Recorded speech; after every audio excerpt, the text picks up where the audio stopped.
रणनीति बनाती हुई नजर आ रही है, तो वहीं अब बीजेपी का खेल बिगाड़ते हुए मध्य प्रदेश में नजर आ रहे हैं डॉक्टर मोहन सिंह यादव। उन्हें मुख्यमंत्री तो बना दिया गया है, लेकिन जिस तरह से उन्होंने मुख्यमंत्री पद को संभाला है, वैसे ही मध्य प्रदेश में कई ऐसी घटनाएं देखने के लिए मिली जिसके चलते बार बार वो सवालों में आते हुए नजर आ रहे हैं। विपक्ष उन्हें घेरता हुआ नजर आ रहा है और एक और बड़ा अब मुद्दा यहां पर विपक्ष को मिल चुका है। दरअसल आपको बता दें कि मध्य प्रदेश के हरदा जिले में जो एक बड़ा हादसा होता है, पटाखों की फैक्ट्री में आग लग जाती है। इस दौरान 11 लोग जान गंवा देते हैं और अभी भी कई लोग घायल हैं।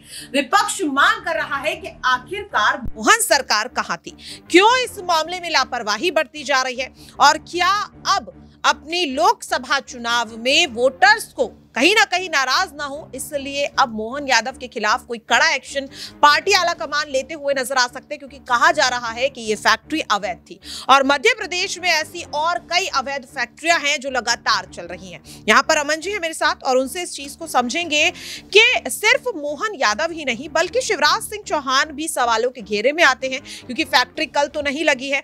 तो ऐसे में क्या लग रहा है, पहले ही वोटर्स यहाँ पर नाराज है, मध्य प्रदेश की जनता नाराज है कि आखिरकार शिवराज की जगह क्यों मोहन सिंह यादव को मुख्यमंत्री बनाया गया, और इस तरीके की कई घटनाएं सामने आ रही हैं जिससे मोहन यादव सवालों में आ रहे हैं। क्या लग रहा है कि कोई कड़ा फैसला यहां पर लिया जाएगा? देखिए, बिल्कुल मोहन यादव जब से सत्ता में बैठे हैं तब से लगातार कहीं ना कहीं प्रॉब्लम से जूझ रहे हैं, क्योंकि उनका जो कार्यकाल है 3-4 महीने का आप देखें तो उतना कंफर्टेबल नजर आता नहीं, क्योंकि हर बार कहीं ना कहीं कोई परेशानी ऐसी खड़ी हो जाती है जिसकी वजह से वो लगातार सुर्खियों में आते हैं। सुर्खियों में आने का मतलब भी ऐसा होता है जो कोई अच्छी वजह से नहीं होता है, क्योंकि हरदा का मामला लगातार सामने है। जिस तरह से अवैध फैक्ट्री में जो पटाखा बनाती है उसमें विस्फोट होता है और तकरीबन 11-12 लोगों की जान जाती है, 70-80 लोग घायल होते हैं। इसके अलावा भी बहुत सारी ऐसी खबरें हैं जो लगातार निकल के सामने आ रही हैं कि क्यों आखिर इसको अवैध निर्माण की जो ये फैक्ट्री थी इसके ऊपर निगाह जो है शासन प्रशासन की नहीं गई। ऐसे में कितनी कंपनियां ऐसी जो इस तरह चल रही हैं, क्या वाकई ऐसे जो कंपनियां होती हैं उनको इतनी आसानी से चलाया जा सकता है? क्योंकि ऐसा सुनने में आ रहा है कि जिस मालिक की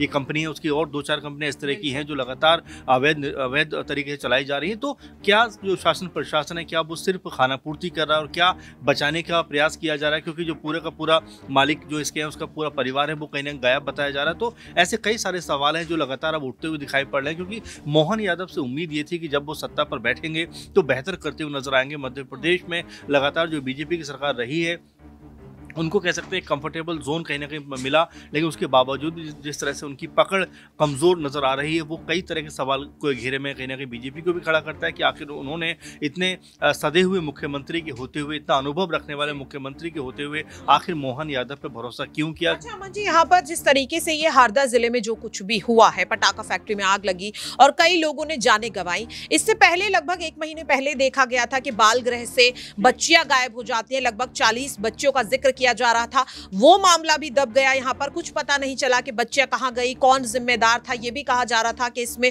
भारतीय जनता पार्टी के किसी नेता का हाथ है, लेकिन उस मामले को भी दबा दिया गया। तो जिस तरीके से पूरे मामले दबाए जा रहे हैं, ऐसे में क्या जनता बीजेपी पर भरोसा लोकसभा चुनाव में जता पाएगी? देखिए, बिल्कुल बाल आश्रम गृह की आप बात करें वो भी अवैध तरीके से चलाया जा रहा था। तो ऐसे में क्या सरकार आंखें मूंदे हुए, क्योंकि जब मोहन यादव बैठे तो उन्होंने तमाम जो कह सकते हैं कि जो शिवराज सिंह चौहान उनके कई फैसलों को बदलते हुए नजर आए। तो ऐसे में उनके पास क्या इस तरह की इन्फॉर्मेशन नहीं थी कि इस तरह के जो अवैध तरीके से चाहे कंपनियां चल रही थी या बाल आश्रम गृह चल रहे तो उनको बंद किया जाए? तो ऐसे में लगातार वो सवालों के घेरे में, और मोहन यादव को लेकर क्या वाकई आने वाले दिनों में बीजेपी सख्त होगा? क्या वाकई आने वाले दिनों में बीजेपी आलाकमान कहीं ना कहीं उनको जो है एक तरीके से उनके ऊपर दबिश करता हुआ नजर आएगा? तो ऐसे में मोहन यादव की कुर्सी मुझे लगता है अब खतरे में आती हुई दिखाई पड़ रही, क्योंकि लगातार, क्योंकि आपने देखा भी कुछ वीडियो सामने आ रहे हैं कि बहुत सारे लोगों ने उनकी गाड़ी को घेर लिया और लगातार विरोध प्रदर्शन करते हुए नजर आए। तो ऐसे कई तरह के सवाल हैं जो लगातार मोहन यादव को लेकर उठ रहे हैं कि क्या वो जो अपनी सरकार है ठीक ढंग से चला पा रहे हैं, नहीं चला पा रहे हैं? अगर ऐसा रहा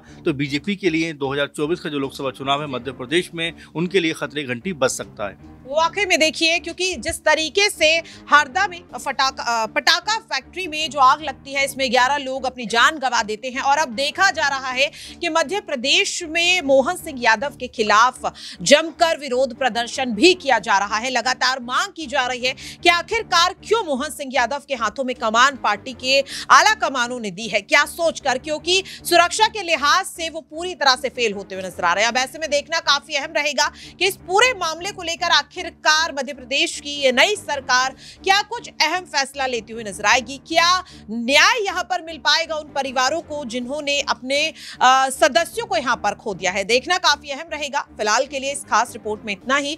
बाकी की अपडेट्स के लिए आप देखते रहिए नेक्स्ट 9 न्यूज।